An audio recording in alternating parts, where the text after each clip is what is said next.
You're listening to YAP, Young and Profiting Podcast, a place where you can listen, learn, and profit. Welcome to the show. I'm your host, Hala Taha, and on Young and Profiting Podcast, we investigate a new topic each week and interview some of the brightest minds in the world. My goal is to turn their wisdom into actionable advice that you can use in your everyday life, no matter your age, profession, or industry. There's no fluff on this podcast, and that's on purpose. I'm here to uncover value from my guests by doing the proper research and asking the right questions.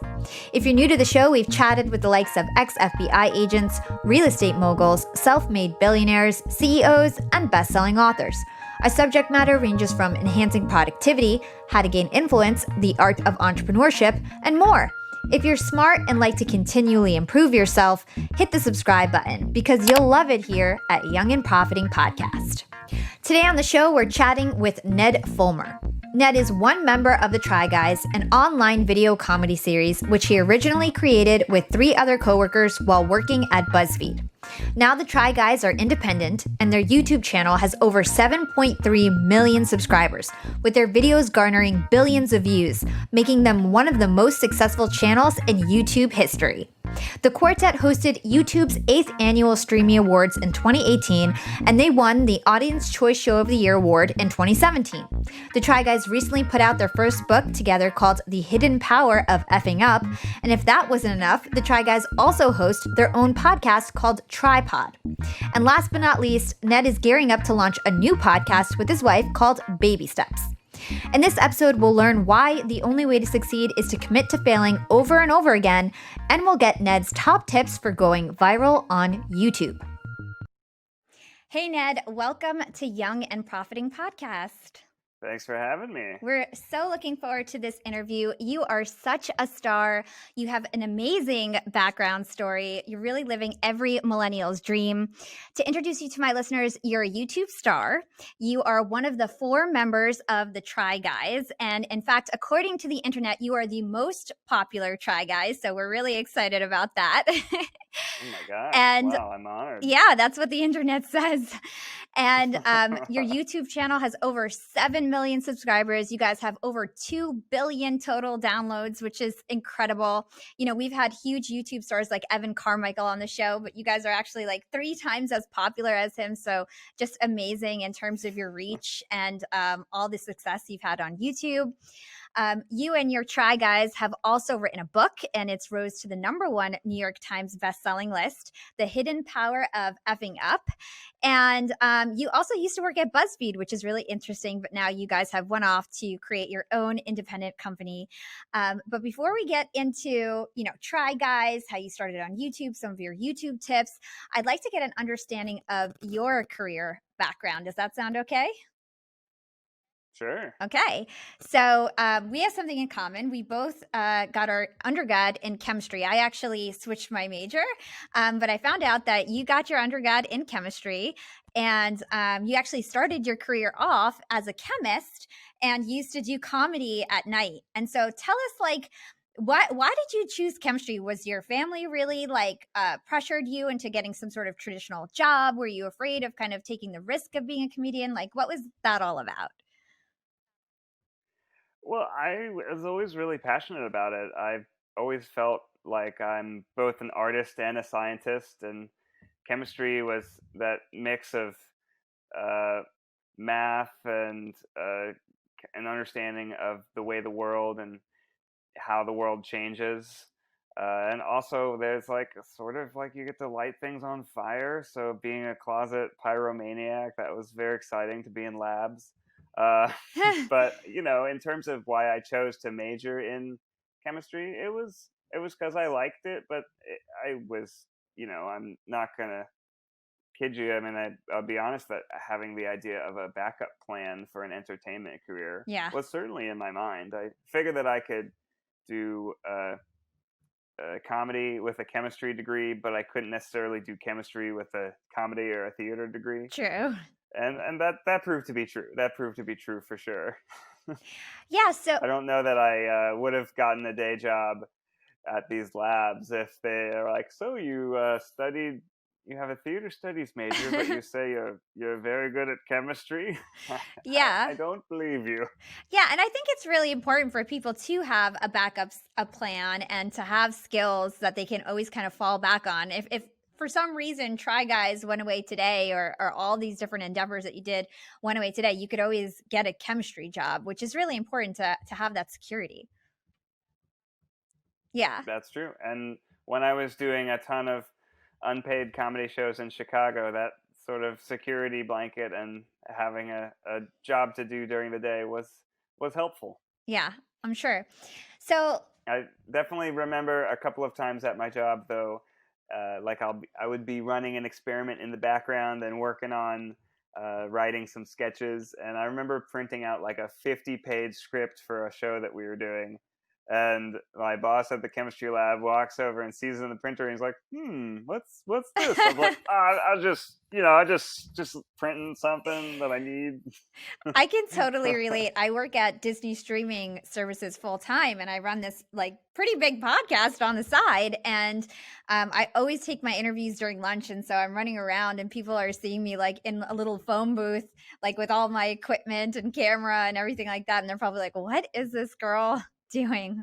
Although Yep. cat's out of the bag at this point. But cool, really cool stuff. So then tell me, how did you end up getting a job at BuzzFeed? Because I think you started BuzzFeed in like 2013. How did you have the experience in order to land that job at BuzzFeed? Like, what was that transition like, and how did you get that job? I'm honestly not sure. My interview lasted like 13 minutes. I thought I bombed it. They just sort of asked me if I knew how to use a camera and to run sound equipment, and I said yes, even though I hadn't gone to film school. I sort of knew how to do it. I mean, I had done a lot of like independent shorts and YouTube shorts, so I think people that were interviewing liked that. And I had also had like a fair amount of um, you know unpaid work experience in Chicago. So I wasn't I was 25, 26 at that time, and had several years of experience, even though I hadn't really had a job in the field before. Yeah. And I applied because it was in my neighborhood. Actually, I wanted to get some film production skills, and I was not I didn't really like the freelancing lifestyle of being by yourself all the time, and I wanted to kind of have a group environment so I could learn and make more connections, because moving out to LA, making a lot of connections was important. Yeah. So that's really why I did it. I thought it was going to be a 3-month thing where I'd learn some physical production skills and make some connections, and then go back to writing spec scripts and trying to uh, work my way into TV writing career. But I had some good advice from a mentor who was a TV writer, and he said, don't bother trying to get one of these assistant jobs where you're like getting coffee for an experienced TV writer and doing that, because you could do that for 2 or 3 years. But he says the new media and digital media is something that everyone working in TV is really curious / afraid / interested in. So try and get a ground floor job in something in new media. And that proved to be very good advice, because here I am. I started as an intern in 2013 when there's only about 20 people in the company. Fast forward to years later where it's hundreds of people and millions of subscribers and fans, and I've learned a ton about how things go viral and how people share and distribute and make content on the internet. So it's just a really great educational experience, far more than I could have ever dreamed. Yeah, that's Like the film school I never had. Yeah, that's amazing. It's getting hands-on experience is so key, and I love that you started as an intern. I think a lot of people don't realize that if you want to get into another industry, one of the best ways to do it is to actually get an internship, because you're not required to have like formal experience. You just kind of need to have the interest and the passion and the attitude and the willingness to learn. And usually people will give you a chance, and so it's a great way to pivot and kind of prove yourself and then work your way up. That's what I did. I used to be in entertainment and was an entrepreneur right out of college. I used to have a website, and then I got an MBA internship to work at Hewlett Packard as a marketer, and so that's how I kind of started my marketing career. So I encourage everyone to get an internship if you have the bandwidth and you're in school. So let's talk about how you guys started Try Guys. I think you started it in 2014 around. You guys were all guys who worked at BuzzFeed. So tell me about that story. How did you guys end up forming this group? It was in the early days of Facebook video. If you can imagine, Facebook didn't even have video at that point, and they were starting this whole new video publishing platform. And so Zach and Keith were part of a group that was trying to understand how people shared things on Facebook and what would really go viral on Facebook specifically. And the idea of guys trying things within the female scope of an experience was something that was really relatable to a lot of women and was getting shared widely. And so we started thinking of ideas in that vein. And there's not like a formal casting process or a formal branding process. We just sort of did it because we were friends, and also we were the only people that were willing to wear Victoria's Secret songs on camera as guys, probably as girls too. But the kind of decision to call it Try Guys was just sort of, we do everything as a test and then see if it works, and if people like it, we'll do more of it. But there was no top down. You guys are going to be the Try Guys now. If anything, we kept kind of having minor disagreements with our management because having 4 people work on one project was counter to the ethos of BuzzFeed at the time, where each person would make like 6 projects. Here we are, 4 people working on one big project. Yeah, that's so interesting. So it kind of just like all happened by accident. It was just whoever was willing to show their butts, because I think your first video was like wearing women's underwear or wearing some women's thongs or something like that. That's so funny. And right. You didn't really get to choose your business partners. Most people get to really it's either their best friend from college and they start a startup together, or they have people apply to be their business partner or to join their company. You kind of just inherited your business partners. So what's that like? Do you guys butt heads a lot? Do you guys get along? How do you split up the work? And does everybody have their unique role, or is it kind of all just cross do you guys just work on everything? Yeah, absolutely. And so we have developed a very collaborative and fluid way of working with each other over now almost 6 years. And even though we kind of fell into it in the beginning, the decision to leave BuzzFeed and form an independent company was very much something where everyone had to be very on board with, and to work very hard at making that happen. So even though we may not have chosen in the beginning, we have all like recommitted ourselves to this new journey that we're on. But in terms of dividing up responsibilities, we each kind of the beauty is we can all do a lot of things, but we kind of also tend to gravitate towards things that we prefer.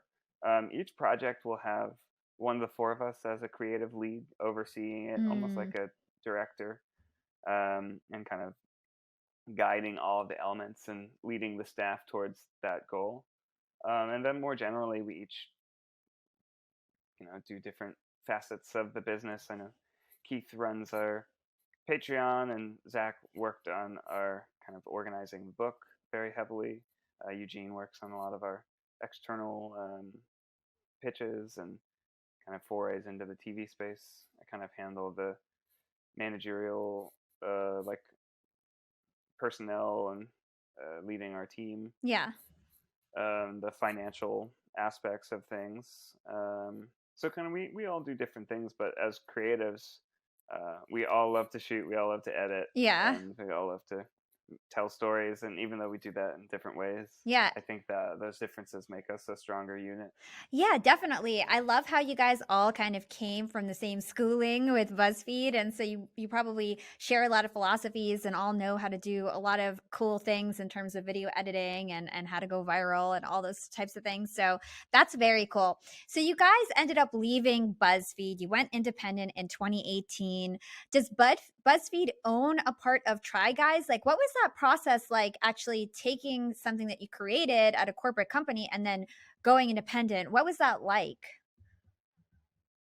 Yeah, it was, it was a difficult negotiation and conversation, but ultimately it's a win-win, right? We would, although we have the ability to create a whole new brand and make it popular through our personalities, it would be nice to still be called the Try Guys and have all the IP of our previous work. And similarly, even though BuzzFeed would have, they don't anymore, but they would have had the ability to recast the Try Guys and try and create a new cast dynamic, that would have been pretty difficult for them. Yeah.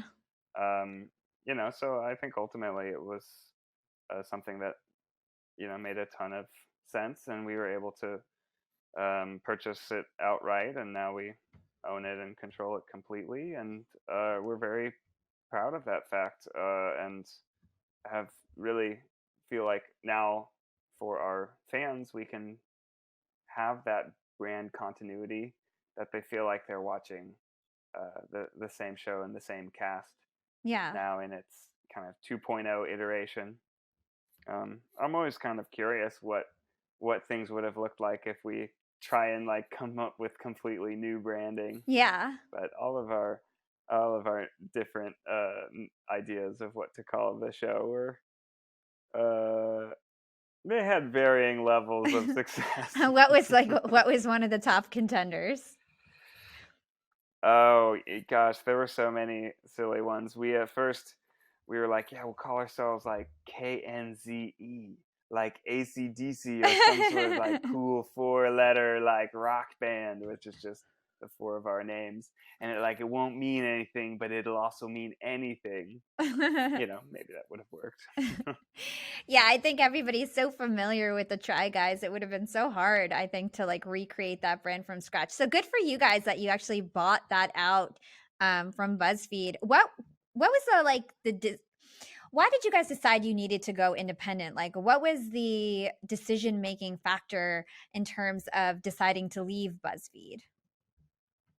It really came down to autonomy and ownership. We wanted to have the autonomy to able fully uh, do the projects we wanted to and invest in the things that we wanted to without having to have a conversation with management. And Mm, then we wanted the ownership over our own work. I mean, I think there's only once your career has grown to a certain point, there's maybe so much you can uh, get as a employee. yes, totally. And so having the ability to really kind of build something ourselves that we had ownership and autonomy over was the biggest thing. Yeah. So tell us about your business model. Like, how do you guys like monetize Try Guys, and how big do you think you can scale this company to? Well, we know that from our the number of unique viewers we have about every 90 days. There's 25 million people out there who are tapped in. So that's one goal, is to uh, take our subscribers from 7 million to 25 million. Mm. But of course, there's outside of that number, there's growing in new areas and reaching even more people. So we have some shows that are kind of targeted to grow into new audiences. Hmm. The Our 4 vs. 1 series is a great example of that. We played 4 simultaneous games against a blindfolded chess master, and we all teamed together to try and take down a poker pro. I think like chess and poker would be not things that you might typically expect from kind of what we're known as guys trying lady things like a trail of snails or high heels, which are some of our most popular videos. So those are efforts to expand into new audiences. Yeah. Our business model generally is to develop, uh, to develop brands and then to reach the audience in a bunch of diversified ways. So if you think of the Try Guys as a core brand, um, we can connect with our audience through YouTube videos, but we can also connect with them through our book. We went on a 27 city international live tour last summer. Mm. Kind of, so that was a live component of podcasting, of course. So there's a bunch of different ways that we can reach people and entertain them and move them. Those are all various Yeah. aspects of our business. And then from there, we want to use the Try Guys as not just a brand of a core cast of 4 people, Mm-hmm. but as an umbrella of a different brand. So I think that You Can Sit With Us podcast that Ariel and the other ladies launched is part of that. Also, Ariel and I are launching. This is a YAP exclusive, but we're launching a parenting podcast called Baby Steps. And Ariel's his wife, That will by the come out on way. September 6th. Yeah, Ariel is my wife, yes. Yeah, so this kind of a developing of new brands and then also distributing various businesses around them Very cool. is kind of our main Yeah, I had approach. no idea that your wife's podcast, and I think it's with the other Try Guy wives or girlfriends, I'm not sure. I didn't realize I was under your brand. And my next question was going to be, are you guys just focused on your brand, your Try Guys, or are you going to kind of branch out and try new ideas? So that's really cool. Tell us about podcasting. Why did you guys start to get into the podcasting space? What interested you there? And then why this new Baby Steps podcast? Like, what are you trying to teach the world with that new show? Well, with Baby Steps, we are living in a totally different world now. With coronavirus, a lot of parents are on the hook for baby care 24/7 and not having the ability to go to a museum or out, out and about to help with that responsibility. And so we see there's a need to have entertainment and advice and kind of a comedy mixed with information out there. And we also see it as a way of, the first time we had our child, there was so much that we didn't get to say, so many stories we didn't get to tell. And we don't necessarily aspire to be daily vloggers or that sort of like parenting YouTube videos, but having a weekly podcast where we can tell stories and also come up with things like react to expert advice and trending product reviews. We reviewed something called the Frida Balls, which is underwear for dads with a protective cup that prevents from baby kicks and glancing blows. Just funny stuff like that. Yeah, that's cool. It's a parenting podcast for not so perfect parents because we make it look cute on Instagram, but the reality is it is far more messy. So it's kind of an inside look at what it's like to be pregnant and raising a toddler during a pandemic. Yeah, I love that. I think that's such a great idea for a show. So that comes out, you said September 6th or 8th? What was it? Yep. Okay, cool. September 6th. September 6th? Sundays. Okay, awesome. So that's great. We'll definitely put the link in our show notes. When the show comes out, it'll probably align right with your launch. So that will be awesome. You're probably also excited to like do a creative project with your wife. Like what a great way to kind of like spend more time together and like build new memories and bond, honestly. Like that sounds like such a... It's so awesome because, we just kind of get to chat for an hour and, talk about funny stories and things that happened. And and all the development work, the photo shoots and coming up with all the branding. That's been really fun to do with her as well. We have we took such a cute photo of our son Wes with podcasting earphones and a microphone He's just like kind of has a mischievous smile as he's standing on a chair. So cute that our photographer gave us a full, giant like printout of it. That's Aw. now we're gonna hang in the new podcasting studio. You and your wife seem like you have such a great relationship, and it's kind of like an internet joke how much you talk about your wife. You always bring her up in conversations and things like that. So tell us, like, what's your number one secret to a great relationship? Oh gosh, what's my number one secret to a great relationship? I mean, I think I talk about her a lot because she's really awesome. That that kind of mutual admiration and respect, Yeah. as well as communication, I think is is really important. Even when you're having disagreements, as long as you can approach the conversation from a place of empathy and respect and a willingness to figure things out and to work towards common goals. Yeah. If you have the understanding that as long as you work at things, there's nothing you can't overcome. Yeah. I think that is a small perspective change, but it makes a huge difference in terms of overcoming any obstacle. Yeah. And it probably helps that you guys have very similar ambitions. I mean, I think she's an interior designer, but she also is like into podcasting and kind of very supportive with you, interested in being like part of your overall brand. And so I'm sure that helps. My boyfriend's like a famous music producer, and it helps me because he understands when I have to do all these interviews and like kind of always working. It helps when you have like two ambitious people who kind of like come together and try to make it happen together. Yeah, absolutely, absolutely. Yeah. So let's go back to Try Guys. Some of your video topics, a lot of people might think that they're really clickbaity, like they're very shocking. They kind of have that shock value.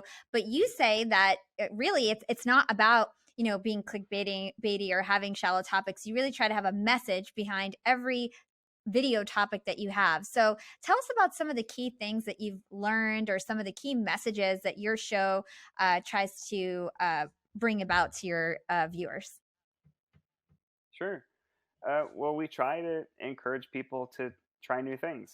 We want to show that the world is not such a big place, that it's uh, rather small, and we should celebrate our differences rather than let them be things that we push ourselves away from. Mm-hmm. We want to encourage people to connect with their loved ones and their friends and family, share things that make them happy. Um, and in terms of clickbait, I mean, we try and have engaging and kind of exciting topics that people care about. Mm-hmm. It's not clickbait if you deliver on the premise, right? True, true. I know there are sometimes that people are like, "Whoa, I thought that this was." I did a fitness transformation where I got a six pack in 6 weeks, and people were like, "Whoa, I thought it was a Photoshop, like a prank, like I thought it was clickbait." But it was really a kind of an emotional journey and a coming from a place of like male vulnerability and exploring that. So everything that we do, we try and deliver on the clickbait. Yeah. You know. Yeah. Do you ever wonder, like, this is like an impromptu question. So, like, you guys are all, I think you have like one Asian member in the group. You have three white guys. One of them is openly gay, right? Do you ever feel like you need like one more try guy, like to like diversify it a bit, maybe a minority or something? Yeah, we have certainly. So adding new cast members and kind of new talent to the Try Guys universe is something we're actively pursuing. We have some, in addition to the thing with our wives, which doesn't really count. Some of our staffers, YB in Alexandria, wanted to come up with a mukbang show where they're eating a lot of food. So that's been something we've been investing in, That's cool. as well as some external talent with some new shows that are coming out soon. But yeah, I think that while it may be, I don't know, that's something that we don't have any plans for now to change what the core Yeah. quartet cast means. Kind of adding new people to the umbrella of the Try Guys universe is definitely something that we're actively working on. That's awesome. That's great. So let's talk about your book. You guys have a New York Times bestseller. It's called The Hidden Power of Effing Up. What would you say was your Hmm. biggest F up, and how did you overcome it In writing the book or just in in life? life? In life, oh man, It could be gosh, anything. that is a hard question. My biggest f up in life, honestly, one thing that really shifted my fate was I got a really bad knee injury when I was in working in Chicago in 2013, and that's what like I effed up. I was running way too fast and like letting myself go out of control, and like tripped and fell and kind of I had a really bad injury. I had to quit all of my shows, Oh, wow. go off, like on a disability leave from work for a time because the lab, of course, like required you to be able to lift 40 pounds to work there. Uh, Interestingly enough, but that was a moment where it really kind of I think I could have been I was very stable working a day job at a chem lab and doing these fun shows at night. That taking a risk and moving to Los Angeles or New York, whatever, a larger market. For me, LA was where I wanted to go. That's a very scary and difficult decision. Yeah. Um, and when you have the stasis of the two improv groups you're in, and when the sketch show that's coming up, and then you still have your job, it's like it's very hard to just disrupt all of that and say, I'm gonna move to LA with my dreams in a cardigan. uh, it's having that break in my life kind of forced me to reassess things and Mm. realize that I wasn't getting younger, and if I just kept here doing the same thing, I probably, even though SNL auditions came by every year and you're always excited for that showcase and working on your material the other 364 days of the year. That's a very long shot, and really Totally. one of the few things that is open to performers in Chicago. So essentially, that injury led you to making that move and making that transition. Is that what you're saying? Like that's kind of Yeah, why you I ended think up in LA? absolutely. It certainly accelerated that timeline, and probably that maybe moving to LA, even though it's something I always wanted to do, maybe it's something that if I hadn't had that break in my life, didn't do. And Totally. that idea of like taking a bold risk on yourself, I think is something that echoes in a lot of different facets Yeah. of business. I think that if you have the ability to bet on yourself and to take a, a bold risk and to do something that other people maybe are afraid to do, Yeah. that that can make all the difference. Totally. And when you're so comfortable and you have a cushy job, it's so hard to take that leap, to take that jump because you feel like you have so much to lose. But when you already have something that's gone, it's kind of more easy to make that change and to take on that risk because you don't have as much to lose. So I definitely can relate there. So Yeah.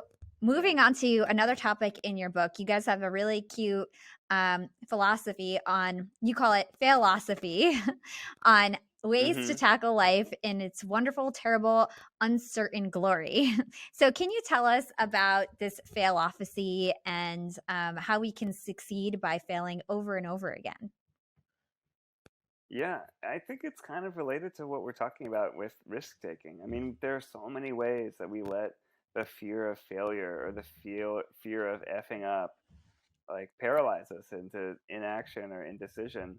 But the reality is life is full of f ups. Do I have to keep saying f up?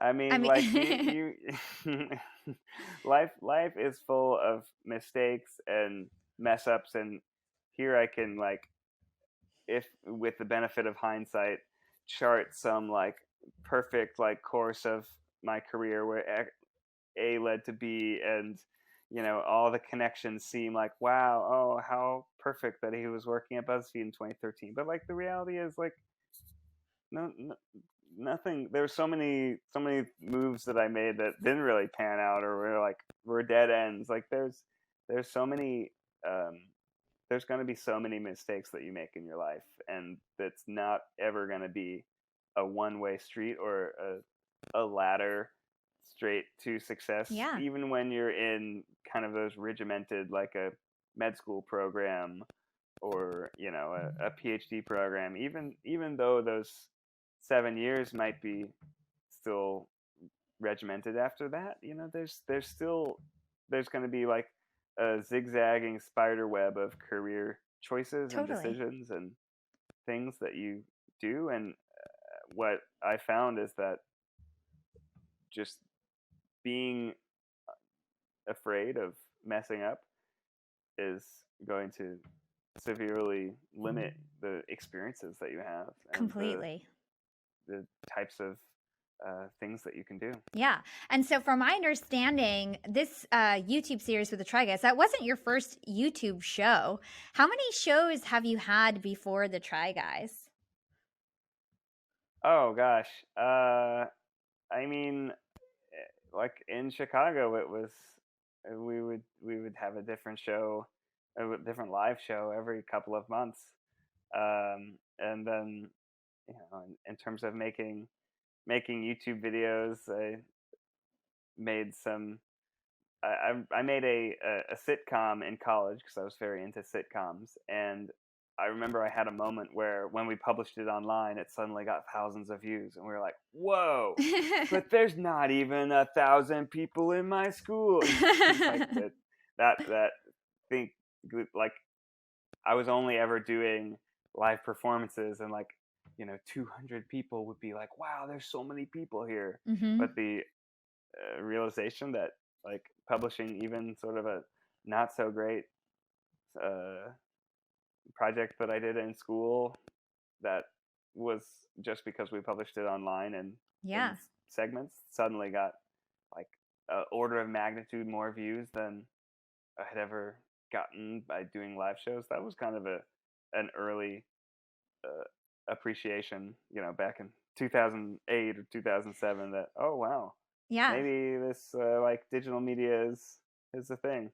Yeah, and a lot of people, like, they may look at you guys and think like, "Oh, what an overnight success," but you were working on your craft and experimenting with things from 2008. And it reminds me, like, YAP for me is my sixth show. I was in radio. I used to work at Hot 97. I used to have online radio shows. I used to like be more focused on music and hip hop, and I evolved. But YAP is my most successful show. Imagine if 2 years ago I said, I'm done with broadcasting. I don't want to give it a Yeah. try again. I would never be talking to, world famous YouTubers and Robert Greene and Mark Manson and huge people, So I would say don't be afraid to practice, to try, to start something, to fail, to stop it, to evolve, to try a new show. Like, that's how you succeed. It's really just trying and trying until you succeed. I completely agree, because every try that you do, everything that you attempt, you gain experience from it. Yeah. You gain a better understanding of your own skills, and like you're not going to just be successful right off the bat. That's a great piece of advice that I've heard for film writers. There's this paradigm of the young film writer that just rewrites their same opus movie 10 times. Well, what if they spent that time writing 10 different movies, and all of them are, not great, but maybe the 10th one is a little bit better, or maybe one out of them is good. And I think that for anyone just starting out, like especially if you're interested in media, the barrier to entry is so much lower. Totally. You can just be filming things on your cell phone and trying out different things. And the nice thing about digital media is it's not like some big, like, oh, I have to send my perfect spec script to an agent. It's like you can just start publishing things. If people don't like it, nobody will see it, so who cares? Exactly. And then the things that people do like will put you on the map, and then an agent, to the extent that you need one, will be coming to knock on your door. Exactly. I know. People just need to like not be afraid to try and also not stick to the same thing for too long. I see a lot of podcasters especially. They have a show that like never takes off and they do it for like 5 years and it's like, okay, your show is not Mm, working, right? You need to either change your marketing, you need to change your mm-hmm. branding, you need to change your angle, you need to change your frequency, you need to change your format. Like something needs to change. You can't just keep doing the same thing and then expecting that someday you're going to blow up. If it doesn't get traction in like a year or two, you probably need to like start something new and not be afraid to stop it and start something new, in my opinion. Yeah, that's a really great point. I've never thought of it like that. Podcasters need to be thinking about their podcasts like TikToks. Yeah. Let's get into some YouTube tips. So we love actionable advice at Young and Profiting Podcast. That's like my main thing that I always give people practical advice that they can use.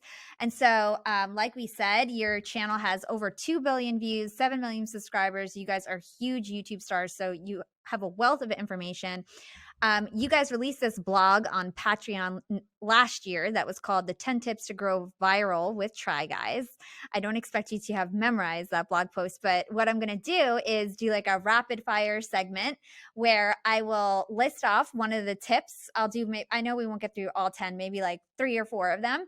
And maybe you can elaborate. Let me know if you have any examples with what you've done with Try Guys specifically, and just help people learn a little bit more about that tip. Does that sound good to you? Rapid fire. Let's do this. Let's go. 10 out of 10, baby. Okay, let's see if we could get all 10. Tip number 1, connect with people's passions and identities. Yeah. People like to share things that say things about themselves. So if you can make something that connects with what someone really, really likes, it's much more likely that they'll be like inspired by the content and want to share it to their friends. So like go narrow. I think that's the tip there. Tip number Yeah. 2, make sure Like we did a video about, I don't know, like, anime cosplay where we went to the Anime Expo. I had not really, heard of that before, but then at this Anime Expo, there's hundreds and hundreds of people all dressed in like esoteric costumes from animes and mangas that I have not really known, and that was a really big specific audience that then had that video get a lot of views. Yeah, and they got exposure. And that's the thing about YouTube is that it's kind of like every video kind of operates as its own thing, and you can get new fans from just being that video being focused on anime, but then they can go see your whole channel and maybe watch more videos. So tip number 2, make sure we're totally failing at this rapid fire. I'm going so deep, even on number 1. Tip number 2, it's okay. make sure your videos accomplish one of these 3 things. Make your audience feel something, connects them with someone or something, or informs them of information. Was that the whole tip? What we said. Okay, next one.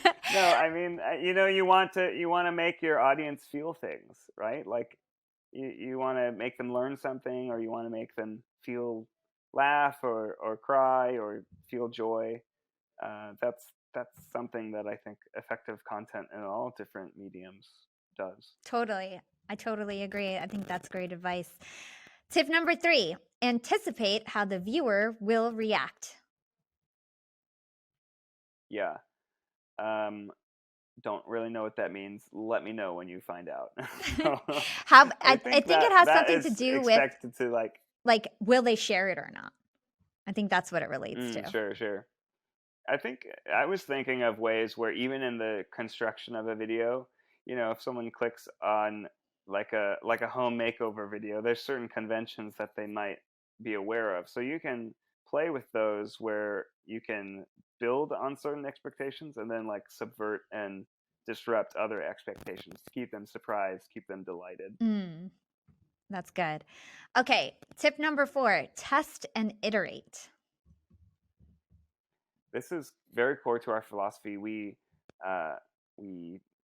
think of every video as a test, and then we look at the analytics. We try and gain learnings from it, whether it's a style test or a content test, a casting test.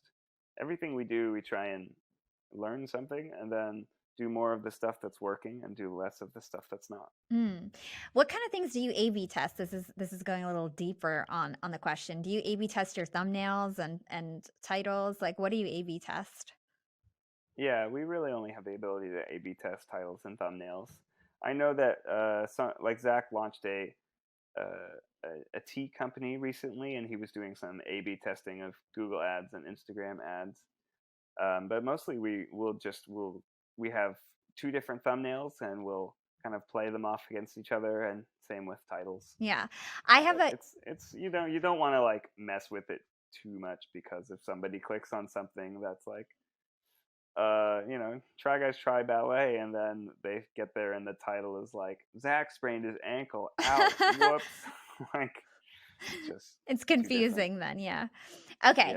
Yeah. Tip number 5: find your foundational formats. Yeah. So as much as like trying different things and like different types of content, showcasing different identities is important, there's also an important element to different, any channel you have to have consistency. So we try and have that core format of, it's the four of us trying something new, learning from an expert.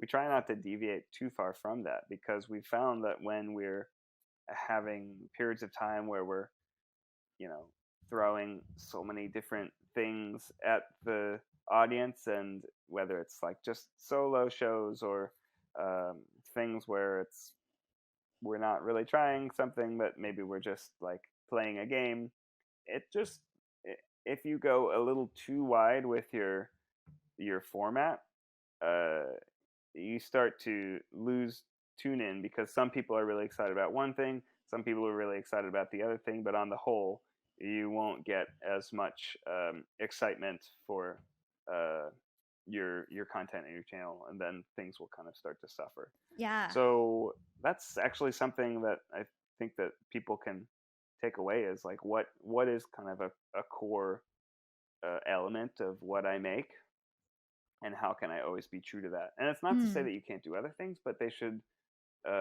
in their best form, they should come via a different vertical. That's why for the Baby Steps podcast, we're launching that on a completely new channel, right? It's going to feel very different and very unique, because I think that will attract Try Guys fans, but we also might attract some new fans, unique fans. Yeah. Yeah. Cool. Okay, so the last tip I'm going to have you go through is show human error to make your content more relatable. Yikes, that's a very robotic way of saying be authentic. That's true, though. That's true. Yeah, that's a very inauthentic way of saying be authentic. But it is true. I went to an Ivy League school. I happen to be wearing a Yale t-shirt. You got it's very embarrassing. Yale. But I'm very smart and good at things. But that also makes me understand that when I'm on camera, oftentimes not being good at things is better for the video. You know what I'm saying? Like, even if I know the answer to something, saying the wrong answer is better for the content, because it lets the expert look good, and it lets you kind of be a conduit for the viewer, for them learning something. Half the time I really don't know, and I am a wild person that likes making bad decisions, but part of that is specifically doing that for the content to be better. Yeah. And letting my kind of like theory brain with all the stuff we're talking about just be for guest interviews on podcasts, where we talk about like very important stuff like profiting. Yeah, it's probably the nerdiest show you've ever. You'll be like, this girl is such a nerd. This is the nerdiest show I've ever been on. No, it's all good, but I really only get invited to the nerdy shows. So thank you very much for having me. Okay, I have a new YouTube coach. I'm actually really starting to try to blow up Young and Profiting on YouTube. We're big on Apple. We're big on Castbox. We're a baby on YouTube. We're Mm-hmm. nothing compared to you guys. So I have a few Yeah. questions. In terms of your thumbnail, what are the most like what is your advice for thumbnails? I know like YouTube face is really important. Tell us what YouTube face is in terms of like having your mouth open, your eyes. Yeah, there you go. If you guys are watching on video, you could see his YouTube face there. Tell us about thumbnails, because my coach told me the thumbnail is more important than your What? video. In some ways, that's true. The biggest things on YouTube, and this has been documented other places. Check out Matt Pat's channels like YouTube Theory. There's, you want to have a high click-through rate, and you want to have good audience retention. So that means that people click on the video, they're interested in it, and they stick around to watch it. Mhm. So you have to create an engaging premise, and then deliver on that premise. Ideally, towards the end of the video. So, like, YouTube faces just means like people react and engage with faces more than they do not, right? So having an expressive face that delivers intrigue and suspense. I think one of my favorite thumbnails. It's like everything Dude Perfect does is great, but like they often will. If you don't know them, they're a trick shot channel, a quintet. But like it's a guy throwing a paper towel roll, and it's like mid shot, and there's a paper towel holder there, and so you immediately feel that sense of suspense and like unfulfilled potential of, oh, is this going to hit the paper towel holder and be successful? Finding way that would be way more. That's a way better thumbnail, right, than someone just like holding a paper towel Mm-hmm. and then text being like paper towel trick shot. Like that's a fine thumbnail, right? But if you can really give a visceral sense of an unfulfilled potential, Yeah. it's a much better thumbnail. Yeah. And so, like I mentioned, I had another really big YouTuber on the show, Evan Carmichael, and he told me that the length of your video performs best at 10 minutes long. Have you found the same thing, or do you have another recommendation in terms of video length? Honestly, it's different based on your audience. It is a little bit endemic to the platform. Like I think people tend to watch longer on YouTube than Facebook, for Mm-hmm. example. But if your audience is used to 25-minute videos, probably a 10-minute video will feel short to them. But if Mm. your audience is used to, you know, 90-second videos, a 10-minute video might feel long to them. But Mm. it's optimizing for audience retention and watch time means that your videos should be the length that they need to be to retain the most amount of people. Mm. So,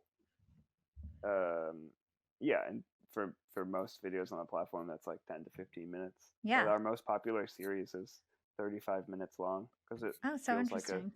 TV show, and there's stakes and suspense, and you really want to find out what happens at the end, and you need the full half hour to develop all the storylines. Yeah. It's a cooking show called Without a Recipe. It feels like a TV show. Yeah. For a podcast, I know that people, since they're so long, it's less common on YouTube. So I think typically what people do is they'll have the long form podcast channel, but then they'll also publish like Another top channel. clips, Yeah. or highlights either on another channel or within the same feed. Yeah, I heard the Um, dual channel yeah. strategy is a good one. Cool. And then my last question before we close out is, I know the intro of your video is really important. So do you have any philosophy in terms of how you intro your videos? Yeah. And this is kind of changed over time. I think we often started with like a non sequitur joke that was really funny. Mm-hmm. And that I think works for your existing fans because they'll think, oh, how funny.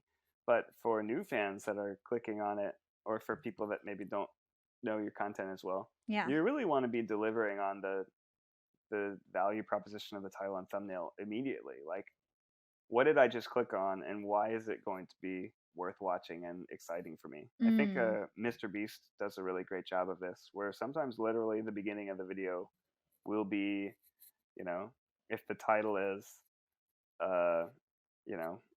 last to leave $800,000 island keeps it, the first 5 seconds of the video is kind of an expanding on that premise of like, I bought an $800,000 island and my 10 friends are going to stay here and the last person here is going to win it. Like, that's just this title, but in 2 sentences. Yeah. So it's like delivering on what you got them to click on in the first place is really important in the first like 10, 20 seconds. Yeah. And having some of your most visually interesting shots right in the very first 3 seconds, that because people, there's so many different things you can do spending your time. And if you're here listening, thanks for spending your time with us. But you're probably listening to this while you're doing something different. Maybe you're watching something different while you're listening to this.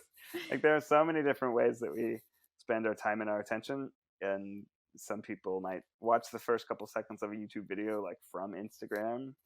Others might click on it, but then you constantly have other thumbnails and things that are beckoning your attention. So you really gotta, if you are trying to convince someone that your content is worth watching, you better make it as worth watching and as worthwhile as fast as you can. Yeah. I think that's great advice. Now, the last question I ask all my guests who come on the show is, what is your secret to profiting in life? It could be professional, it can be financial, it could be anything. I mean, my secret to profiting in life, I think, is to surround yourself with loved ones. Like the times when I've been the most happy is when I have been working with people that I like and have been, when your work life and your home life, your family life is working in harmony, you're going to be that much more inspired to be your best self in all aspects. I think that, don't go at it alone. Yeah, I love that. Would be my advice there. That's beautiful. And where can our listeners go to find more about you and everything that you do? Yeah, so you can check out our new podcast, Baby Steps. You can search for it on Apple Podcasts or anywhere you get your podcasts, as well as youtube.com/babysteps to join our YouTube community. And Try Guys, you can check us out on tryguys.com or search for Try Guys on YouTube, youtube.com/tryguys. I'm at Ned Fulmer with an M. I've never done that before. That's funny. But yeah, thanks for listening, and thanks for letting me get nerdy with you for an hour. Thank you, Ned. I appreciate it. I think our listeners are going to love all these YouTube tips and your awesome come-up stories. So thank you for sharing with us. Thanks for listening to Young and Profiting Podcast. If you enjoyed this episode, please consider leaving a review on Apple Podcasts or comment on YouTube, SoundCloud, or your favorite platform. Reviews make all the hard work worth it. They're the ultimate thank you to me and the YAP team. The other way to support us is by word of mouth. Share this podcast with a friend or family member who may find it valuable.